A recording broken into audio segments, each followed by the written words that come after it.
Hey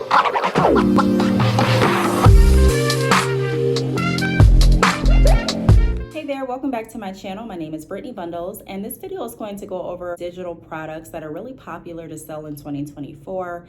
I'm motivated to make this video because a lot of people that follow me are entrepreneurs or wanting to get into the entrepreneurial realm or looking for other ways to make money, which, you know, I'm all down. I'm up for that completely. I do enjoy empowering people through entrepreneurship, so much so that I have multiple playlists here on this channel. I have a business playlist dedicated to business insights, views, tips. I share my business journey as well. I also have a hair business playlist for those that are looking to start their hair business or even grow their hair business. I have a credit repair and credit building playlist. If you are interested in business, particularly though, I recommend that you check out my business playlist and take a look to see what video will best benefit you, So I'm gonna go ahead and get right into the video. Before I do, be sure to give this video a big thumbs up. Please make sure that you are subscribed. It definitely helps the channel. And I'm gonna get right into it. So I do have some notes on my phone, and the first product that I wanna go over is online courses, okay? So there are so many people wondering, what can I do to start my business? What type of things can I sell? And I always like to give the advice of, how can you help people? Because people are going to continue to want to do business or get more when they feel like they're being helped. What information do you have that you can teach others?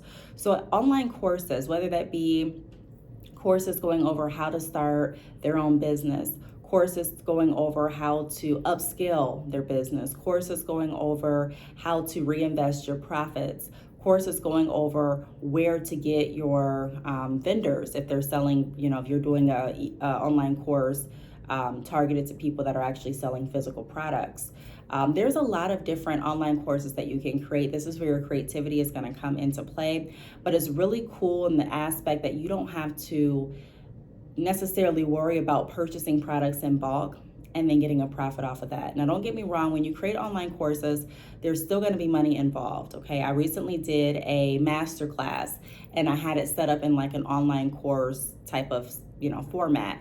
And I formatted the masterclass on Canva. So you can create different online courses and design them or design the templates for the online courses through Canva. There's a lot of different websites out there too for online course creation. So you just want to figure out what's going to work best for you. Take into consideration how much you're putting or investing into the online course creation, how much it's going to cost to distribute the online courses, if there's any cost associated. But a lot of times, if you're working with a certain company, you may have some back-end costs that are associated with having the online course. And you just want to make sure that it makes sense, but it's a lot less stressful, in my opinion, than waiting on products to be imported. I've had experience selling e-services as well as physical products, and I enjoy the e-services more because you get more of your profit, in my opinion. You get to be a little bit more creative, in my opinion, as well. And people a lot of times gravitate more to educational products. What can they learn from it? What can they get from it? Don't get me wrong, people also purchase physical products, of course. But that is, since this video is geared toward digital products, I wanted to put online courses. Now, another thing that I want to point out, since we were just talking about educational courses and things like that, is ebooks. Now, I've talked about ebooks and how ebooks can really help to boost your business as well as grow your revenue in some other videos. When I created my first ebook, I had no idea that it would do as well as it did. I still sell my ebook to this day, and I created my ebook about 3 years ago at this point, 3 or 4 years ago at this point. So when you create a digital ebook, that is something that is very is worth the investment, time and money, as far as designing, proof checking, and things like that, because it not only helps to increase your revenue, but it's putting you in a different category as well. A lot of entrepreneurs consider themselves authors as well because they have published different books. And so I think it puts you in another scope when you are going into creating books and creating different even workbooks or just valuable information that people can use. People like to learn. People like to find new ways to do things. People like to learn about what worked for other people. So creating an ebook is another digital product that does really, really well. You don't really have to, I'm not going to say it's not a lot of work, but this is work that you can do at your own pace. And again, you're not necessarily having to wait for the products to get in to redistribute. Once you have your ebook created, this is something that is really timeless. If you create it to be that way, that you can continuously market and sell. You don't have to worry about getting the physical copies in. You can put your ebook on Amazon. You can put your ebook on Kindle. I mean, there's just so many ways that you can market your ebook, okay? Another thing that I want to point out is digital audio and images. So music, podcasts, poetry, what else? Different classes that you are creating in a voice format. So like maybe like a podcast format. There's just so many ways that you can kind of go at that angle. Digital art, if you are into creating different images, and maybe you create images and you sell to people that are looking to create ebooks, and so they're purchasing their imagery from you. There's just so many avenues when you are looking at digital audio and images that can really help to boost your income. So if you are someone just sitting back like, what can I do? I really don't feel like writing an ebook, but I do want to make additional revenue. I do have some insight in this particular industry that can help others, or I have some insight on this particular topic. If you haven't realized now, in 2024, anyone can share information about their life story. You don't necessarily have to have extensive training in order to get qualified to come on YouTube, which is kind of, some people look at it as a downside. However, I do like the aspect that you get different people's viewpoints. So you can get the viewpoint of someone that just started last year. You can get the viewpoint of someone that started 5 years ago, someone that's been doing these certain business venture that you're interested in for the last 20 years. And everyone has a valuable piece of information based on how their journey went and based on how their perception is. So I think that's something to also consider and something to pay attention to, and not discourage yourself. So many people are discouraging themselves and talking themselves out of starting their businesses just for the simple fact that they don't feel like they're qualified. And you don't necessarily, like I said, you have to have extensive training to be able to share what you know. I find value in talking to people that aren't necessarily experts, just to get a different perception and a different perspective on certain topics, and other people will as well. Also, another thing to keep in mind if you are feeling yourself getting discouraged with starting any of these digital businesses is remembering that people like to follow journey. People like to see your growth. If you wait until you're already there, you forfeit the opportunity to not only share your experience, but also capitalize off of your experience. So don't discredit the journey of your evolution, okay? And being honest and transparent, saying, you know what, I don't know everything about this, or hey, I don't know about this, but I will do research, but today I want to talk about this. If you're doing like a Q&A format, and let's say someone asks you a question that you don't know anything about, or that you haven't researched, or that you haven't encountered with your, in your current business venture. It's okay to say you don't know. No one knows everything. There are people that I work with too. It's kind of funny if you think of it this way, people that have done extensive research and, studied a certain niche, sometimes they even feel intimidated to actually get out there because they don't have any real experience.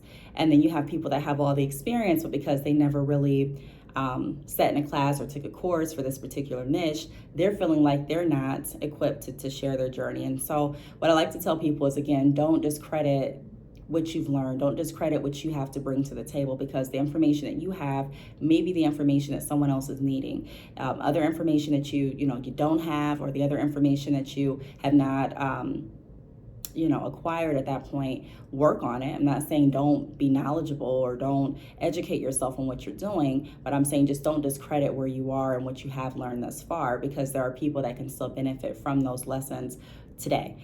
Okay, so another thing that I want to point out is software and apps. Now, I'm not sure who's really into creating apps or software on this channel. I did look into creating an app some years ago, but I decided not to. If you're into that kind of thing, there are a lot of different websites online that you can partner with to create different software to sell to companies. Companies are always looking for different software to make their work a lot more seamless and streamlined. Even when I was working at a certain call center, my boss would always talk about how he was going to a meeting to see how he could upscale the CRM systems that we were using, or to see if there was another system that was out there that he could try out or test drive to see if it would be efficient for the company. So companies are looking for systems that they can use.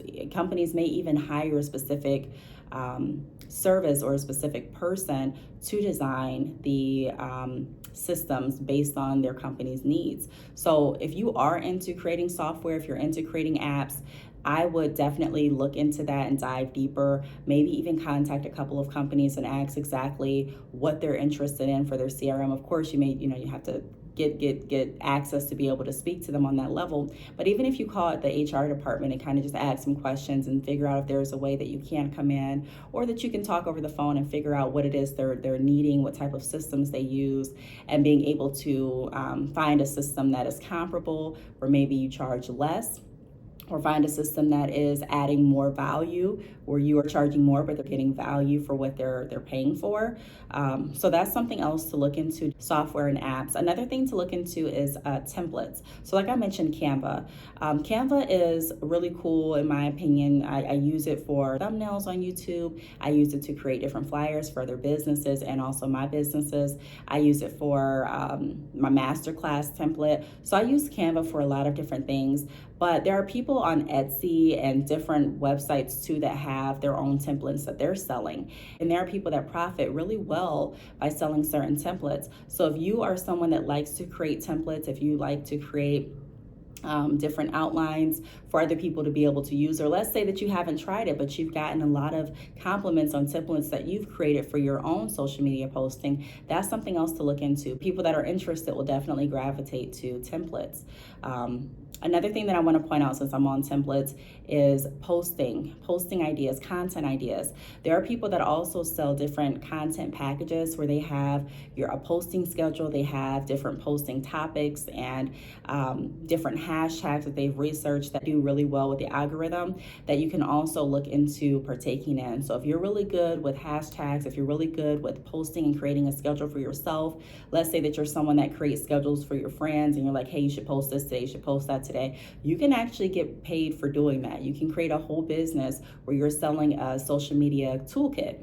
And in that toolkit, you can have different schedules, you can have different ideas for posting, you can have pretty much just giving them a guide of what they can post each day, because some people get a block, as to what they should post. Some people are just like, you know what, look, I feel burnt out. I don't know what I should post today, but I know that I should post. Then, you definitely want to look into selling those type of things, because people will find value in that. People do already. Okay, so the last thing that I want to go over is recipes. So I just got this idea like a few days ago. My friend, she actually does catering. And so I was just thinking about her the other day. I'm actually going to call her and give her this idea. I was thinking about this the other day. I'm like, she makes some of the best meals. Her presentation is flawless. The food is really good. A lot of people enjoy her work, right? And she has these recipes that she creates. Now, again, I don't know if this was a idea that she wants to implement because of the fact that she's using the recipes, I believe, to create the food that she sells and that she does their catering events with. But if you are someone and you're in that industry too, again, I'm not sure if this ever crossed your mind, but selling recipes, okay? So if you have your recipes that you don't want to sell, and this is just how I'm thinking of it, how it could work, then don't sell them.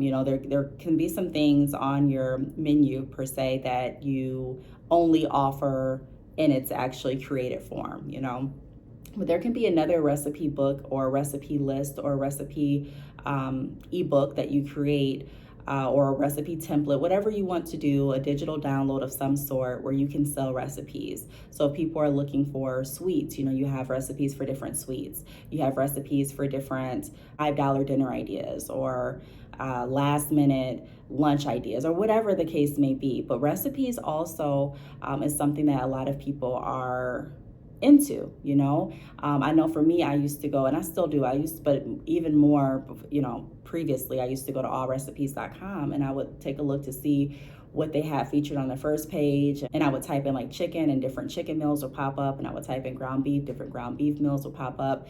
So I believe even All Recipes has kind of like turned their website into, they monetize their website, so they have different ads and things like that. You can also create a website and monetize that website by putting different ads on your website, having different features on your website. Of course, they're paying for the features, and so you can get passive income that way. You know, once you create your recipes and you put them up there, everyone that's coming to view your recipes, they're seeing those ads, and so you're getting paid based on that.